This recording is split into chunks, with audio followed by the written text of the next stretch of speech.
Hi, this is Dr. Kirk Megu. The Trinidad Express recently published a two-part opinion piece, The Education of Children of African Origin, endorsed by 23 intellectuals of African origin. It raises some important issues that need to be addressed and not simply ignored, especially if one is in disagreement. Now, we must not be afraid to discuss racial issues out of the fear of being called racist. Similarly, we must not espouse racism in our discussion of racial issues. The purpose of this post and video is not to say my group is better than your group or any such thing. It is to rationally analyze the arguments and positions set forth in that piece. These are national issues that need to be discussed in a frank manner, but also in a spirit of brotherhood and national development, with the welfare of all in mind. That said, let me start off by saying that many of the points raised in the piece are valid. However, some are wrong and dangerous. And even more, many crucial details have been left out, which leads to skewed recommendations or no recommendations at all where there definitely should be. To begin my analysis, let me tell you about my real-life practical experience in this area. In September 1990, just after the coup, while there was a state of emergency and a strict curfew where citizens could not be out of doors after 6 p.m., I began working at Serve Hall in the Beetham. It was an amazing experience that has stuck with me for life. I learned so much firsthand. Serve Hall at that time catered to the push-outs, not the dropouts, of the school system at the time. Some people may not remember this, or they might not even be aware of it, so let me remind you. After the common entrance exam, the school system, after 30 years straight of P&M rule, even after a massive oil boom that passed through this country like a dose of salt, according to Jamaican Prime Minister Michael Manley, they produced a strong educational caste system. That was the P&M system of education. The top 20% went to 5- and 7-year schools, so they were the elite. The next 60% went to junior and senior sec and comprehensive schools, and it was on a shift system where some students would go to school only in the morning and others would only go in the afternoon. So for half the day, these 60% of children were idle. Then you have the bottom 20%, and they had no place at all, not even in the junior and senior sec or comprehensive schools. I always wondered to myself, why did the government build such a system? Why didn't they build enough schools for everyone?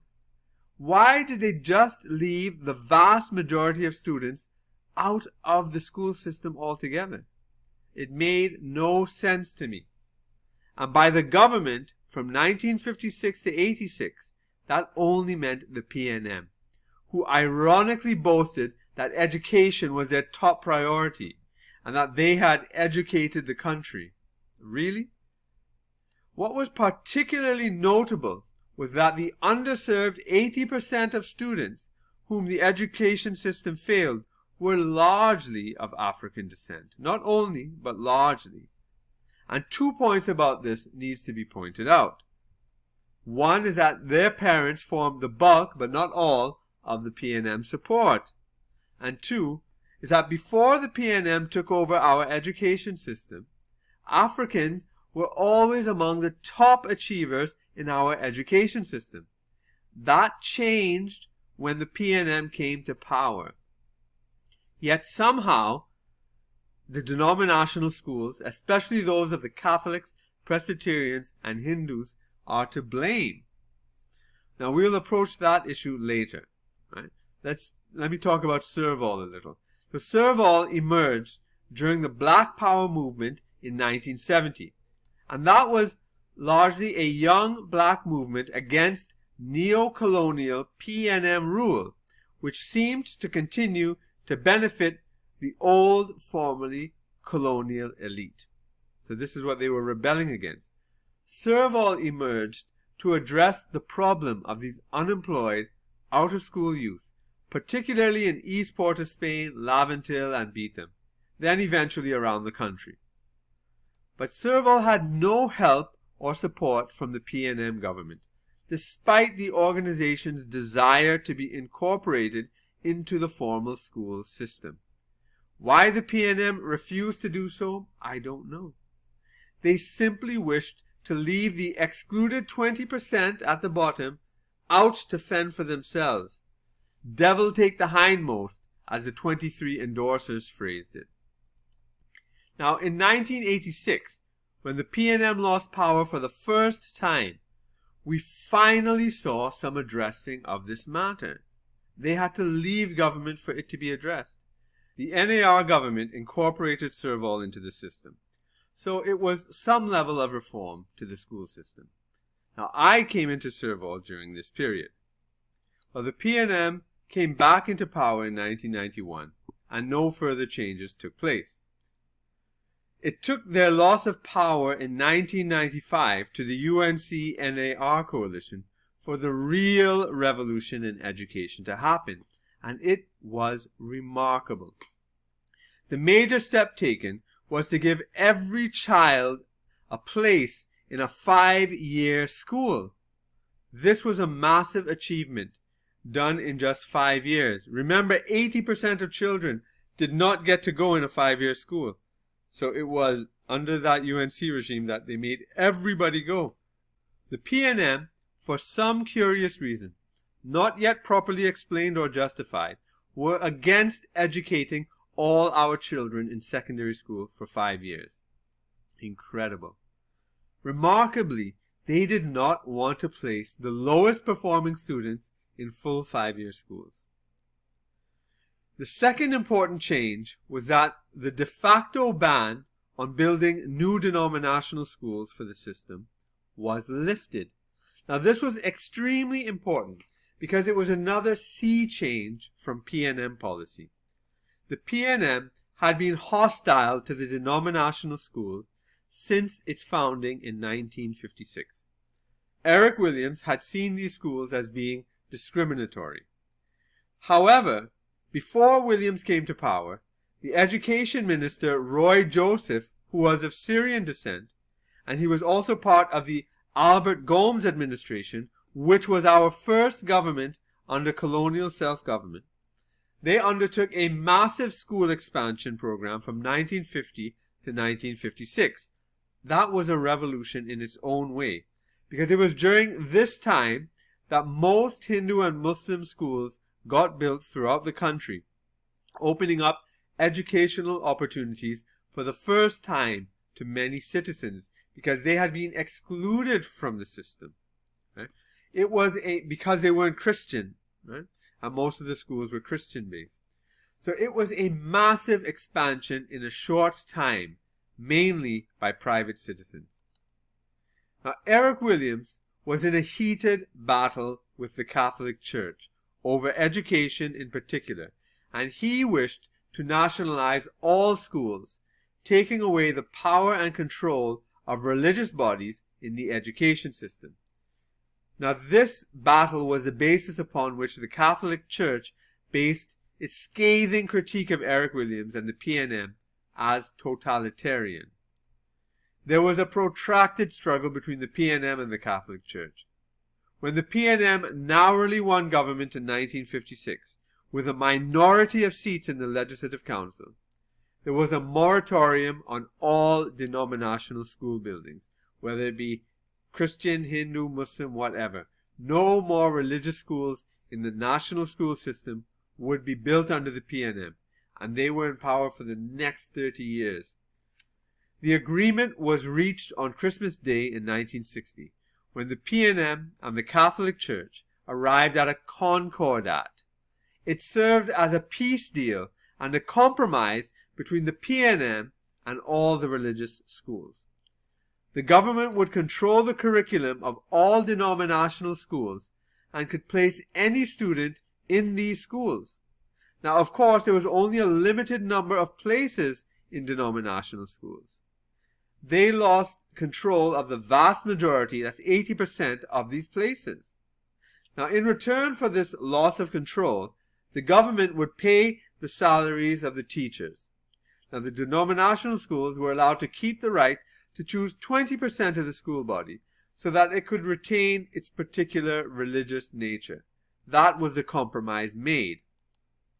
Now, although this agreement was reached with the Catholic Church, it was held to be applicable for all the newly built Hindu, Muslim, and Presbyterian schools as well, which at that time were not prestige schools.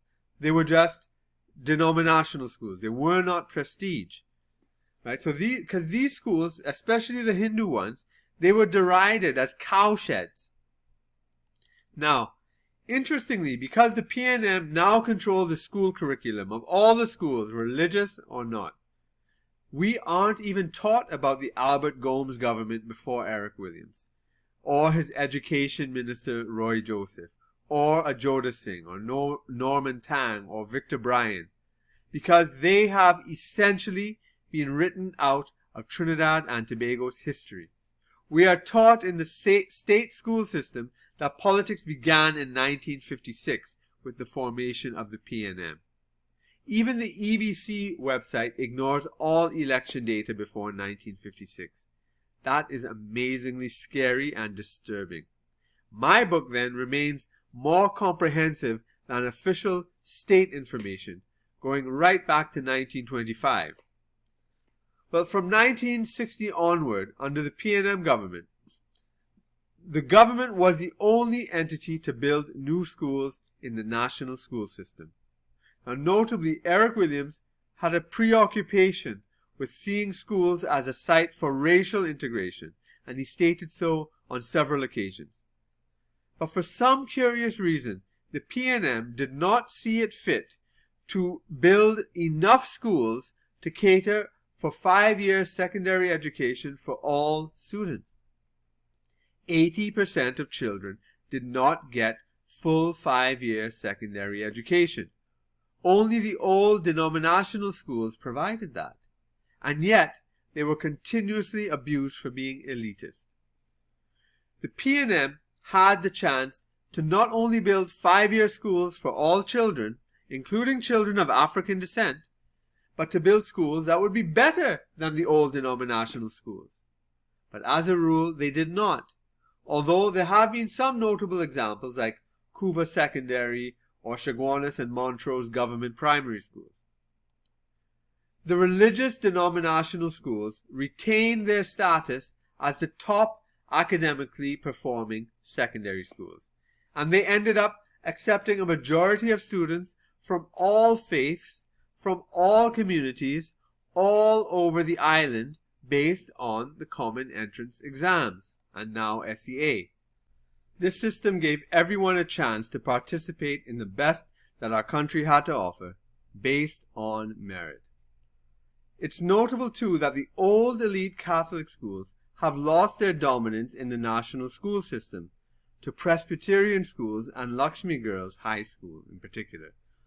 Now, these later schools only became prestige schools after overcoming many obstacles. They did not begin as prestige schools. Now, under the UNC-led administration, the relationship of the religious schools to the state changed dramatically. The denominational schools were allowed to expand again. The UNC recognized that the religious schools were doing something right, and they should be encouraged to have a greater part in the school system, and not periodically threatened and harassed, as occurs regularly during the PNM administrations. The final revolutionary act was to eliminate corporal punishment from schools. Again, the PNM were against this as well. One can see from their policy positions what the PNM's philosophy of education really is. Exclusion of the lowest performers from schooling, state domination of the system in spite of the success of the religious schools, hostility toward the participation of religious bodies, and licks for children at school. The UNC were the complete opposite. and radically changed the education system forever in just 5 short years. Notably, Kamla Persad-Bissessar was the Minister of Education during all these revolutionary changes. The next set of revolutionary developments had to wait again until the UNC came to office in 2010, this time with Kamla Persad-Bissessar as Prime Minister. It took another whole decade as the PNM did not introduce any fundamental changes or improvements as per their educational ideology. The revolutionary measures undertaken under the second UNC-led administration were becoming the first country in the world to have universal childhood education, giving free laptops to every single child going to secondary school no matter what their grade was in the SEA exam, beginning reform of the SEA system so that other non-academic subjects such as dance, drama, and physical education would be incorporated, making the SEA assessment continuous over 3 years rather than being based in one single stressful make-or-break exam, and the unprecedented radical expansion of school building and upgrades throughout the country. Kamla Persad-Bissessar was no longer Minister of Education at this point, but rather Dr. Tim Gopi Singh, who had been Clinical Dean of the Faculty of Medical Sciences at the UWI and who had strong educational administrative background. So Mrs. Persad-Bissessar maintained her keen interest in education reform in Trinidad and Tobago, which was exactly the opposite of the PNM philosophy of education. Indeed, we saw the PNM philosophy illustrated in their policy positions again. They opposed giving laptops to students. They stopped the school building program, leaving schools to be abandoned and overgrown. They reduced funding to early childhood education so that it was no longer universal for all, and they reverted to the old, stress-filled, narrow curriculum SEA system. The difference is clear. The education system under this administration is in a crisis state. Given this history and the clear differences in educational policy, we now have the Trinidad Express publishing over 2 days a piece endorsed by 23 highly prominent black intellectuals, The Education of Children of African Origin. They point to the crisis of education, particularly as it affects black children. They take an explicitly racial position. Given the facts presented above, one would have to conclude that through their policies, the PNM have hurt underperforming black children the most by excluding them from the formal system and neglecting them. In fact, this conclusion logically follows from key points of the article's diagnosis. They call for universal early childhood education as key, yet the PNM have reversed support for universal early childhood education. They call for equalizing the quality of education in all schools, yet the PNM cancelled laptops for students, which was one of the quickest equalization measures in education. They call for quality school places for everyone in every part of the country, particularly where black children live. Yet, the PNM halted construction of higher quality schools throughout the country. They call for an end to the SEA system, yet the PNM has reversed reforms to the SEA system. They call for empowerment of poor black families, yet the PNM increased economic pressure on parents by cancelling the free textbook and cutting the school feeding programs. Almost to the letter, the PNM have cut and reversed the very policies that this group has identified as the ones that will most help children of African origin. Yet, they do not lay the blame there. Instead, they blame some vaguely alluded to discrimination that produces educational inequality. While fanning the flames of resentment against the children in Victoria County, they wrongly blame denominational schools for not letting in black children, and they demand an end to the examination system and the merit-based school placement. This does not sound like a solution to the problems faced by poorly performing students, but rather the continuing of the old, long-standing PNM and the racist and the socialist agenda against denominational schools. The exclusion argument makes no sense, because 80% of places are awarded by the Ministry of Education on the basis of merit. It is the poor performance of the children of African descent that needs to be addressed here. The question, however, also needs to be asked, why is this group of 23 endorsers only concerned about students of African descent? Why not all poorly performing students? The 23 endorsers do not explain why. Now, in terms of the 20% discretion, the authors rest on the factually incorrect statement that African children do not make up a large number of the congregation of those religious denominations that run the prestige schools. This is factually incorrect with regard to the Roman Catholics. Non-Indians make up almost 89.7% of the Catholic faith, with people of African descent being the bulk of followers. If there is discrimination within the Catholic Church, then this must be addressed. Now, Hindu, Muslim, and Presbyterian schools were not prestige schools when they were founded. There's an implicit notion that these schools started out as prestige schools and were meant to provide better education than that given to African children. In fact, these schools were worse off in many material ways, and by sheer determination and will, they have clawed their way into the rank of prestige schools. Miracle Ministries has boasted of notable successes with their schools. Now, why haven't more denominational single-sex schools been established in the Afro-dominated religions, since this has clearly been the model which has produced educational success and excellence in the existing system in Trinidad and Tobago? The authors speak of the poor educational performance of children of African origin in Trinidad and Tobago, and relatedly, about the poor quality of schools in predominantly black locales in this country. They appear to suggest a causal link. Now, of course, while schools need to be upgraded in these locales, that cannot be the explanation for the poor educational performance of children of African origin.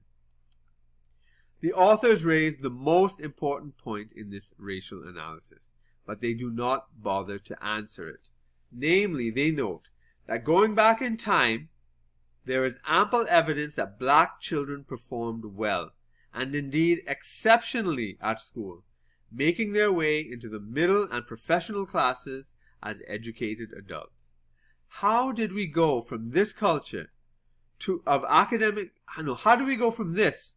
the culture of academic failure among black children that has now become routine and expected? This is the most important question with regard to the racial issue which the authors are so concerned about. It must be remembered in this discussion that in the 1950s, the most prominent lawyers, doctors, academics, and professionals were Afro-Trinidadians. One hardly found Indo-Trinidadians among these ranks at that time. Some in this group of 23 endorsers may in fact be descended from some of these high achievers. The performance of black children today in the SEA results merits examination, particularly since many of their grandparents and their great-grandparents did so well in common entrance exams ever since the colonial days. So what is not being passed down from generation to generation, and why? These issues need to be addressed by society as a whole, in partnership with black families themselves, who must have a vested interest in the welfare of their children. Are these 23 endorsers claiming that there was more discrimination against black children during independence, mainly under PNM rule, than during the colonial era? If that is their argument, it's remarkable. Now, but from my observation, the change in the black elite performance in schools appears to have occurred in the 1970s. By this time, blacks did not dominate among the top performers like they used to. Now, statistical and historical analysis would be very welcome here. I don't know of any that exists at the moment. My hypothesis is that the Black Power movement was central to this. With the rejection of neocolonialism came a critique of the education system as promoting white or European values. However, the movement did not produce anything suitable to replace those so-called white values, and what was left was simply rejection, nihilism.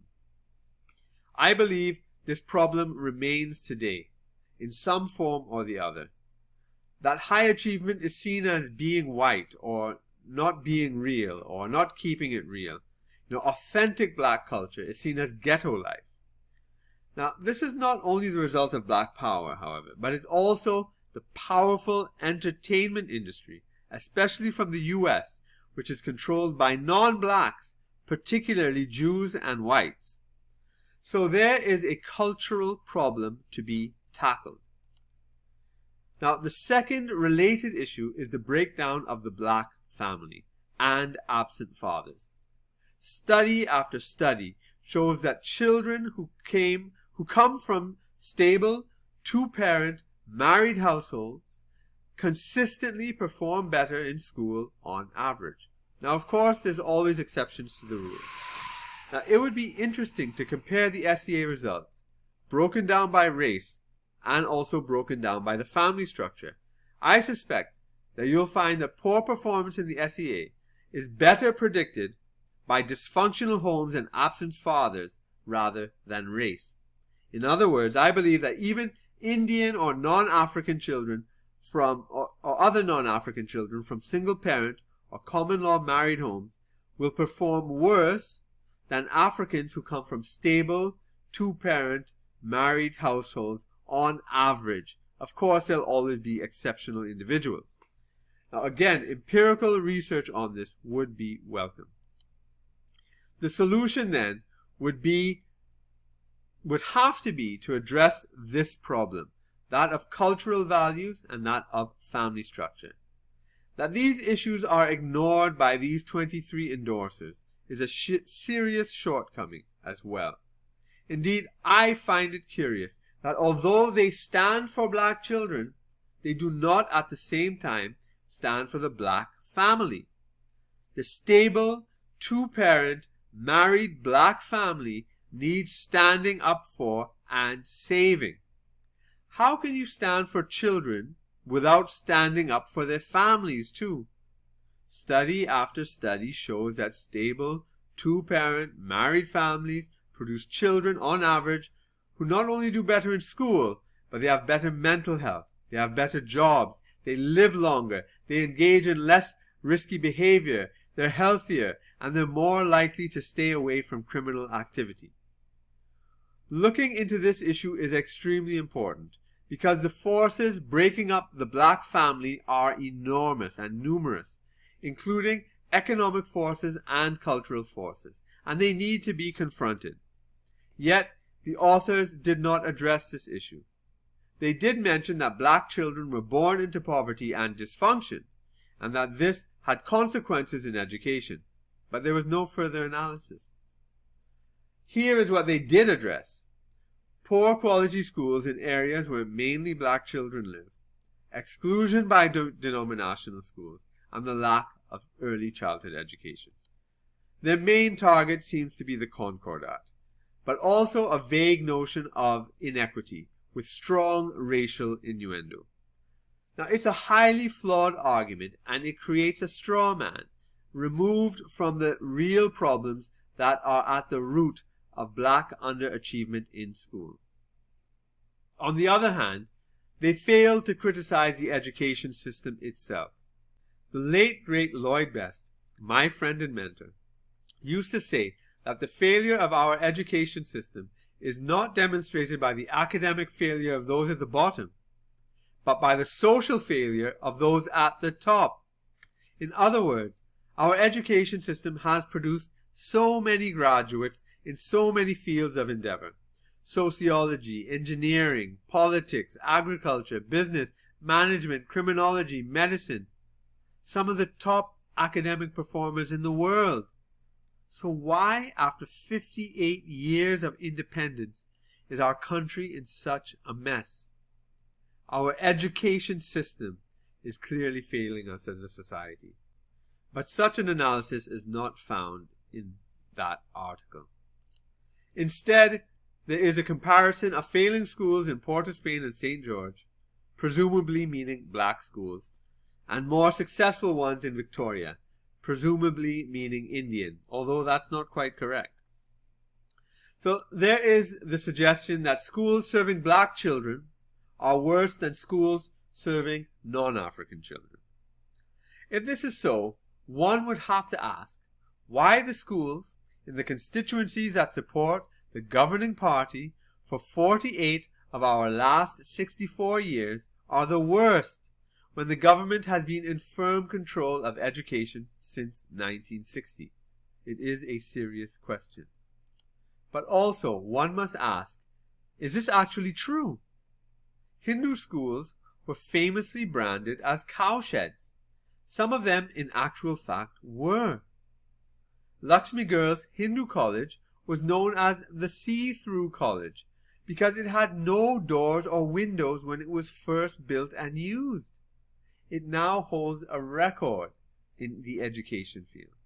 Now, this is not to say that Indians are better than Africans. That's not my point, because it's not true.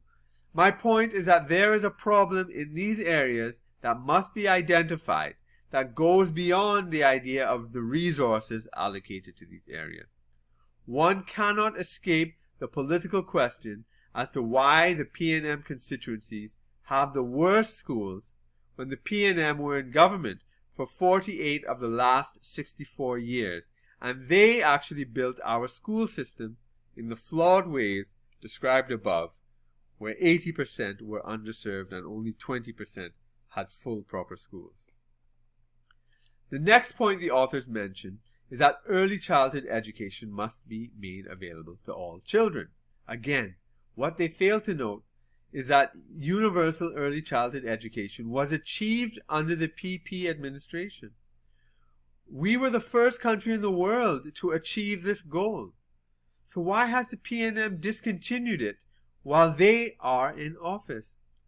Why aren't these difficult political questions being asked by the 23 endorsers?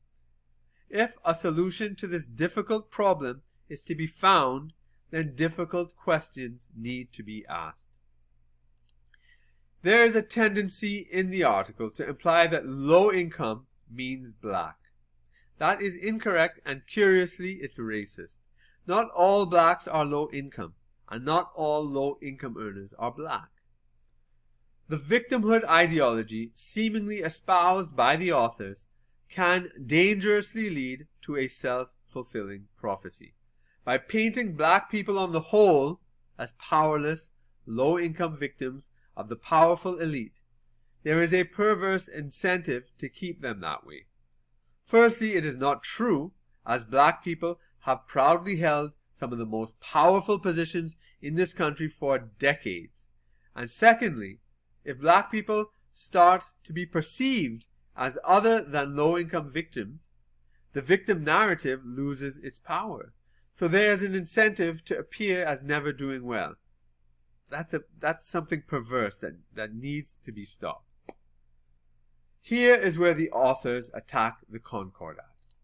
They argue that the aim then in 1960 was to set aside school places in prestige schools for the children of the elite through the medium of their religious bodies.